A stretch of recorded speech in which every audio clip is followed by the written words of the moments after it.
नहीं रहला मैथिली भाषा के स्तव्य रविन्द्रनाथ ठाकुर जी।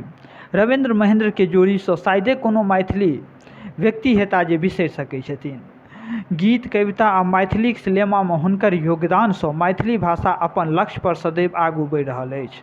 प्रसिद्ध मैथिली सिनेमा ममता गावे गीत के ओ गीतकार सेहो छलथि। रविन्द्रनाथ ठाकुर के प्रसिद्ध साहित्यकार बाबा नागा अर्जुन हुनका अभिनव विद्यापति के उपनाम देने छलखिन और ओ उपनाम से सेहो जानल जाइ छलथि। हुनका बिहार सरकार के शिक्षा विभाग के द्वारा गठित मैथिली अकादमी में निर्देशक से सचिव पद पर सेहो छलथि। रविन्द्रनाथ ठाकुर के प्रमोद साहित्य सम्मान, मिथिला रत्न सम्मान व मिथिला विभूति जेना 1.5 दर्जन राष्ट्रीय पुरस्कार हुनका भेटल छलनि। हुनकर लिखल गीत आइयो युवा सबके खूब पसंद करै छथिन। मामा यो कनि खेलनी दिया, चलू चलू बहिना हकार पुरै लए।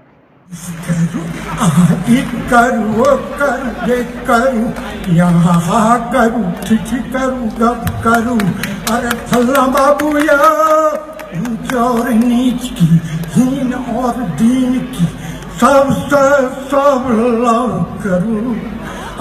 ये करूँ वो करूँ ये करूँ यहाँ करूँ ठिठकर गप करूँ आखिरी चेकर फल्ला बाबू या पुरुख ठिकौ एक्का तमौगी भेली दुग्गी पुरुख ठिकौ एक्का तमौगी भेली दुग्गी पुरुख ठिकौ तबला तमौगी भेली दुग्गी पुरुख कहे ना तमौगी कहे धीन पुरुख कहे ना तमौगी कहे धीन धिया पुता मिल कर ना धिन धिन आटा किनु दाल किनु चाउर किनु नून की आटा किनु दाल किनु चाउर किनु नून की कीन दसाई मरू ही करूँ वो करूँ ये करूँ अरे जल्दी उन्नत करूँ।